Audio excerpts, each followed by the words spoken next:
Я долгое время работаю в финтехе, развивал ряд продуктов в системах, создавал системы денежных переводов.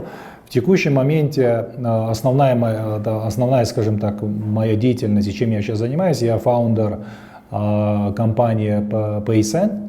На сегодняшний день мы создали, безусловно, ряд уникальных продуктов. Мы единственная компания сейчас в мире, которая предлагает сервис отправки денег с карты на карту. И мы первый продукт сделали так, чтобы в любой стране, с любой валютой человек мог отправить мгновенно, по фиксированной цене, из Великобритании отправить любой платеж, это 1 фунт, из России это фиксировано 49 рублей.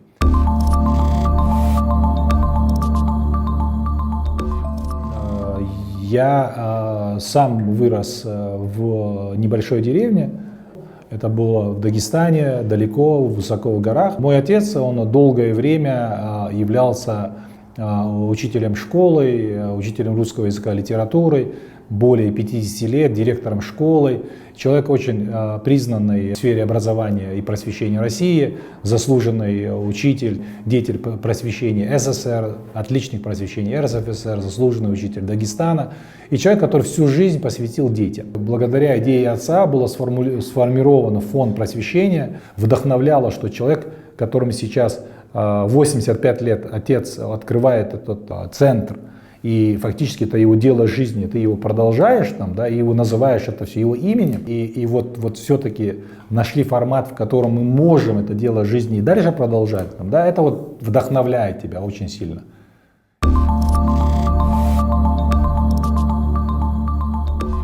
У нас были разные попытки каким-то образом инкорпорировать наши идеи в существующую систему образования, но они оказались неудачными. Задача не в том, чтобы кого-то догнать, дать им то, что городские дети получают, а дать им совершенно другое, которое по большому счету соответствует или, по крайней мере, даст им возможность смотреть на текущий современный контекст и будущее через призму тех изменений, которые происходят, которые школа и та среда, в которой они находятся, ни в селе, ни в городе не соответствует. Мы сделаем так, как должно быть на всей планете, по всему миру. Глобально, что важно.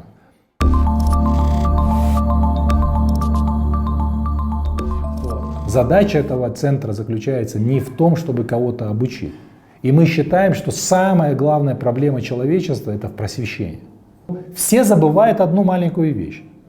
Кто является первой причиной этих вызовов? Этих проблем. Это поведение человека. Поэтому просвещение является основой решения всех глобальных проблем.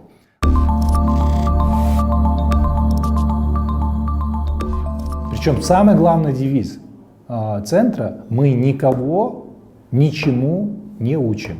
Мы даем тренды, мы показываем, как это работает, мы показываем, какие существуют вектора развития и какие существуют на сегодняшний день направления.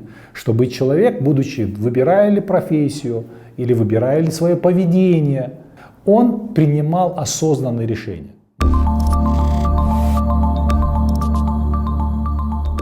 Это самое подходящее, удачное название. Это, по сути, люминарий — это светоч. Это человек показывает своим поведением, своим отношением к людям, к своим отношениям к вещам и своими достижениями, своими ценностями показывает путь остальным.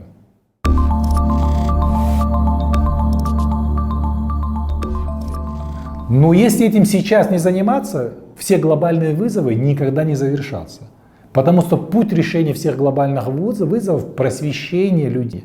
Не только со школьной скамьи, но и с самого детского возраста. Нужно инвестировать в детей. В этом направлении нет быстрых результатов. Мы хотим развивать этот проект и не только в Дагестане. Мы хотим развивать этот проект глобально, в России и в других странах. Мы помогаем, даем полностью весь формат оперирования этим центром. Мы менторским центром сопровождаем управление этим центром. Но мы находим тех людей, которые готовы взять на себя финансовую часть и вместе с нами, не то что нам помогать, вместе с нами развивать этот проект. То есть мы одни из них. То есть этот процесс, он больше, скажем так, горизонтального развития, чем вертикального развития. Потому что я не верю в масштабное развитие вертикально расположенных проектов.